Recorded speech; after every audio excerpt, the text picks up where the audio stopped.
Three things for me would change all that I've talked about tonight and make it impossible, and would turn this prison into a paradise. It doesn't take one new political ism, not one smoke-filled room, not one terrorist freedom-fighting organization, what a contradiction in terms, to change this world to a paradise. It just takes each of us to be who we really are and to express that uniqueness. It needs us to get a cough and step out of this nonsense.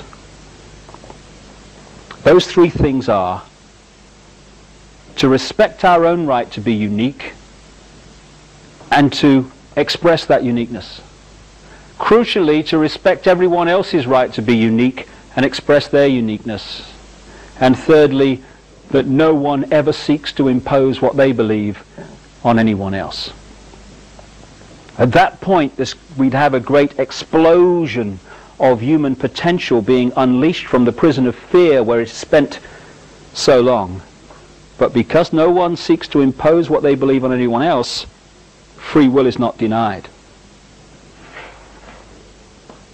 Once we respect our own right to be unique, we cease to be a slave to imposed thought and behavior. Once we respect everyone else's right to be unique, we cease to be a police force of the hassle-free zone and all the other slaves. And if we don't seek to impose what we believe on everyone else, no one's free will is denied. And what a difference that would make. If you take the symbology again of the herd of sheep. Hundreds of sheep across that hillside. Farmer arrives in the pickup truck, gets out, stands there on the stick, wagging the eyelids. One or two or three of the sheep start to walk towards him. But now the sheep mentality is very different. The other sheep are not following the one in front. They're celebrating their uniqueness. They're following their heart. They're expressing who they really are. So they're saying, that's interesting, old Fred and Ethel's sheep going over to that bloke on the stick, that's interesting. Do you know they do that every day at the same time? Very strange. But me, no, my heart, this is right for me. I'm going over here. I'm told it's ever so good, you know. There's a lot to learn over there, a lot to experience. That's where I'm going. And the other sheep says, oh, that's good. I'll have a word with you later, see what went on. But I'm going there, and I'm going there. What on earth does the farmer do? Because now it is mayhem from his point of view. Because the bar mentality has disappeared. And all the other sheep are saying, you have every right to go over there. As long as you don't interfere with me, that's great. Same with you, same with you. So the farmer might, at that point, symbolic of this global clique, he might then fall back on Old Faithful. We'll frighten them to death. Get them flipping sheepdogs out. Row, row, row, row. And now, the same sheep that are expressing their uniqueness, because they're now in their own power, and they know that they are infinite in their power, because there are no ordinary men and women in the street, just extraordinary people. Because they're in their power, they realize that fear is their creation. And fear may be stimulated out there, but we choose whether to fear or not. Nobody else. It's just a choice. Everything's just a choice. So, it's, excuse me, go and have a bowl of water or some dog food or something, on your way, not interested, not going to be frightened into conforming to what you say I should be. All that's happened in that example is that the sheep have let go of fear. They have let go of fearing being what they are, unique, and the whole situation has changed. And if you bring that into the human experience, everything that I've talked about tonight becomes impossible once we express our uniqueness and stop condemning everybody else for expressing their uniqueness because it differs from what we think they should be doing. And for me, we are the front of the snowplow generations here. There is a global awakening going on that's changing the nature of people's perceptions of life. You know, when I look at people, I see them standing symbolically in an eggshell. Inside the eggshell is that very narrow area of our consciousness that we actually operate on in this three-dimensional world. And that very narrow area, first gear as I call it, is a doddle to manipulate by messages hitting us through the eyes and the ears constantly.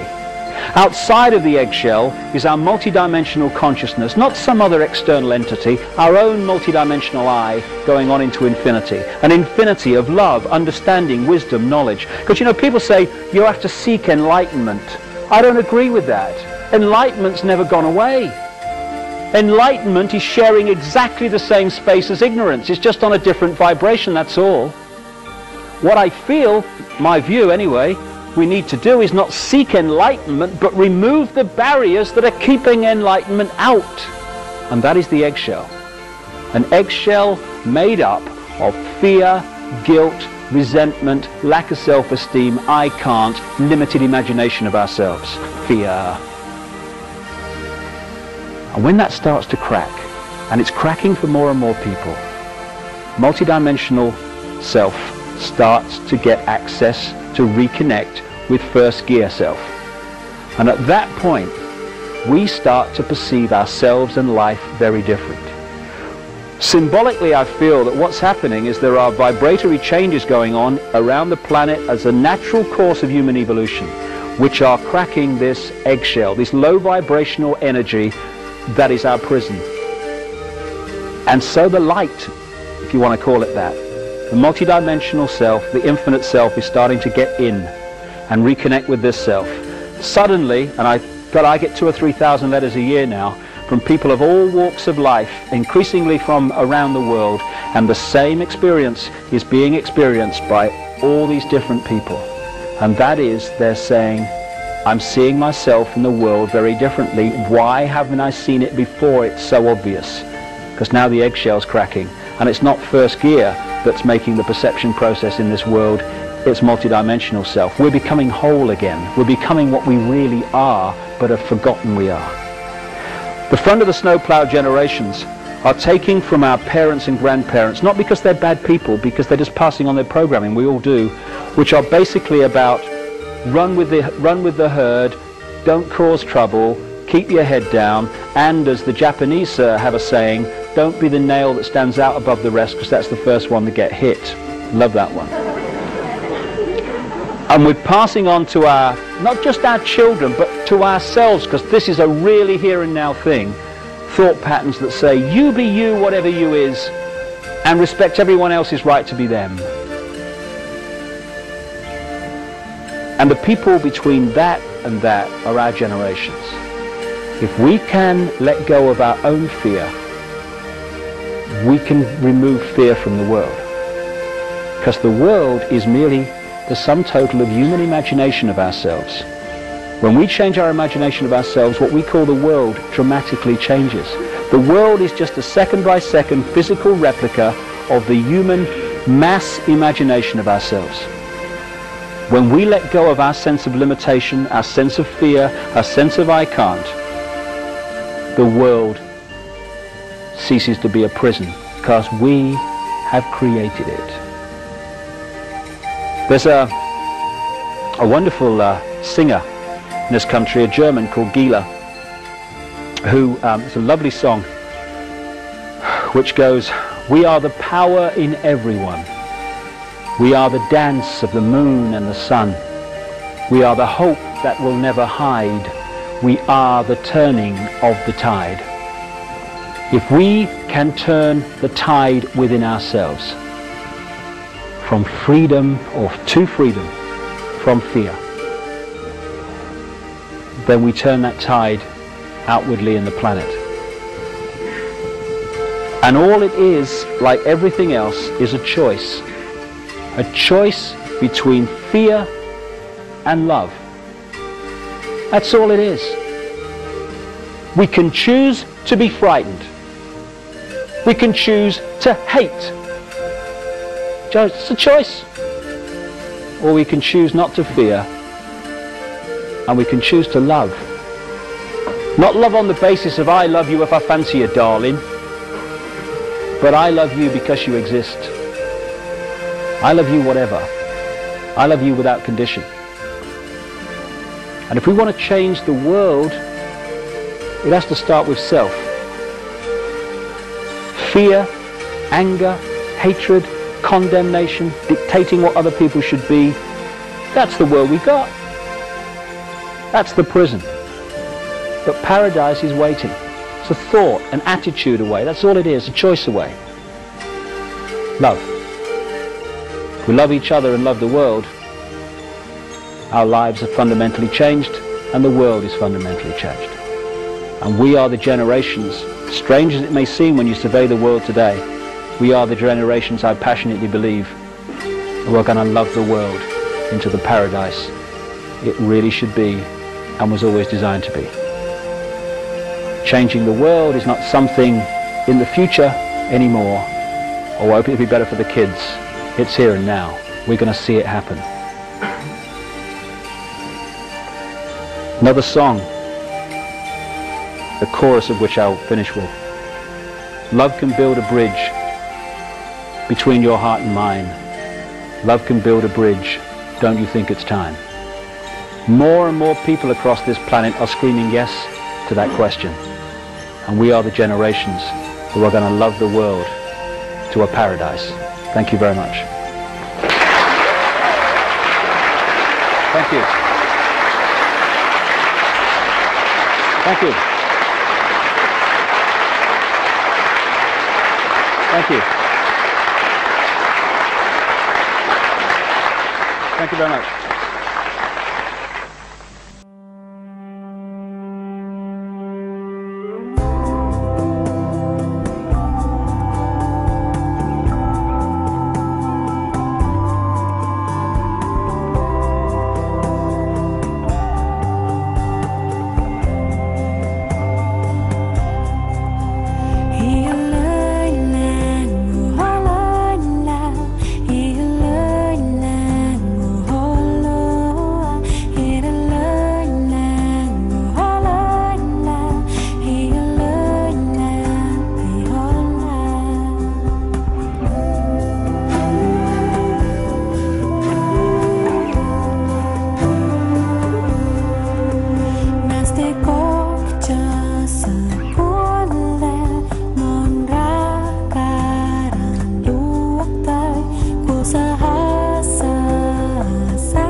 Pasani jedlit nasi lägen Liekkas vaimo inkarama juikkas vel mun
He